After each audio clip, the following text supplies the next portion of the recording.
때는 11세기 고려 팔대왕 현종이 다스리던 시기, 고민하는 왕 곁에 수많은 신하들이 얼굴을 붉히며 싸우고 있었어요. 더 이상 방법이 없습니다. 지금이라도 나아가 사죄를 하고 항복을 해야 합니다. 상황이 이 지경인데 저놈들이 용서해 줄 것 같습니까? 성문을 걸어 잠그고 끝까지 항전해야 합니다. 이들은 첨예하게 대립할 수밖에 없었어요.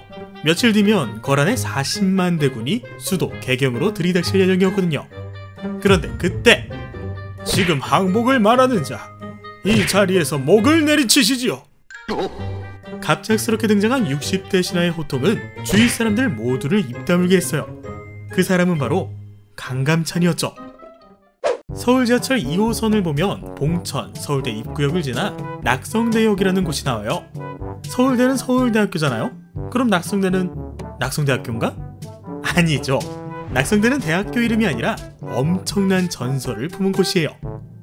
때는 948년 고려의 3대왕 정종이 다스리던 시기, 중국에서 온 사신이 지나가다 웬 커다란 별이 떨어지는 것을 봤어요.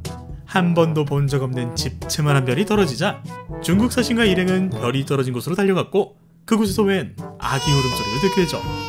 이 아기가 바로 그 유명한 지저스가 아닌 강감찬이었죠. 다시 말해 낙성대란 떨어질 낙, 별성, 집터대, 별이 떨어진 곳이라는 뜻이고, 위대한 고려 장군 강감찬의 탄생설화를 담은 곳이죠. 때문에 현재 낙성대역은 강감찬역이라고도 불려요. 별이 떨어진 곳에서 태어난 남자 강감찬의 호통은 주위 사람들 모두를 입다물게 했어요. 자고로 항복을 하여 성상을 잃는다는 것은 고려를 잃는 것이며, 고려를 잃는다는 것은 이 땅의 역사와 존재 모두를 잃는 것입니다. 그런데 어찌 항복을 입에 올릴 수가 있겠습니까?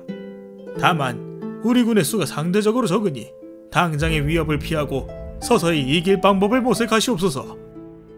항복이 아닌 항전, 훗날을 도모하며 잠시 도망칠 것을 주장한 강감찬. 임금과 고려를 향한 걱정과 애정이 가득 담긴 이날 강감찬의 충언은 현종의 마음을 흔들었고, 현종은 고려의 미래를 위해, 앞으로의 전쟁을 위해 몽진을 결심하죠. 저 멀리 보이는 검은 연기, 귓가에 들리는 백성들의 울부짖음. 현종은 눈물을 머금고 계속해서 남쪽으로 도망쳤어요. 그 과정 속에 임금을 배신하고 홀로 도망친 신하도 있었고, 임금이 도망친다는 소식에 그를 푸대접하고 위협하던 지방 호족, 도적들도 있었죠. 만 20세도 안 된 어린 임금 현종은 이때 느낀 슬픔과 치욕을 절대 잊지 않았다고 해요. 지난 전쟁에서 현종을 잡지 못한 채 애매하게 전쟁을 마무리했던 거란은 약 7년 뒤 이번에 10만 명이라는 대군을 끌고 와 다시금 고려를 공격합니다. 하지만 과거 백성을 뒤로한 채 눈물을 머금고 거란으로부터 도망쳤던 어린 왕은 더 이상 어리지 않았고 이제는 도망치지 않았죠.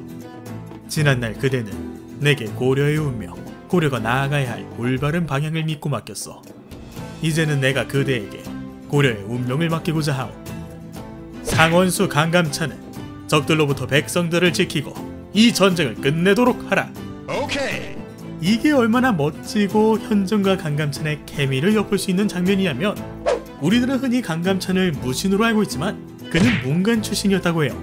더군다나 강감찬이 현종에게 저 명령을 받을 때 나이가 71세쯤 되었던 시기인데, 이를 단순하게 말하면 노령의 문관에게 군사지휘권, 고려의 운명을 맡긴 거예요. 하지만 현종은 알았죠. 강감찬만이 거란으로부터 고려를 구할 수 있는 영웅이라는 것을. 그렇게 강감찬은 최전선으로, 현종은 수도 개경에 남아 백성들과 함께 거란군의 침입을 막았고, 상황이 쉽게 풀리지 않아 후퇴하던 거란군을 강감찬이 격파하며 그 유명한 귀주대첩이 탄생합니다. 고려와 거란의 전쟁은 우리에게 정말 많은 교훈을 주고 있어요. 고려 또한 실수가 있었고 패배가 있었으며, 그로 인해 임금이 도망치고 백성들이 고통받았죠. 하지만 고려는 이러한 실수를 바로잡고자 노력했어요. 전쟁 후 혼란스러운 상황 속에 제도를 정비했고, 훗날 적들의 재침입을 예견하여 전략을 구축했죠. 똑같은 실수를 반복하지 않기 위해서 말이에요. 우리도 마찬가지라 생각해요. 시기와 상황이 맞지 않아 우리도 원했던 결과와 달리 실수하고 패배하여 고통받을 수 있어요. 이때 필요한 건 내가 약해서 그런 거야, 내 능력이 부족해서 그런 거야 같은 자책이 아니라, 이렇게 되지 않기 위해선 뭐가 필요할까? 같은 미래를 대비하는 자세가 아닐까 싶네요.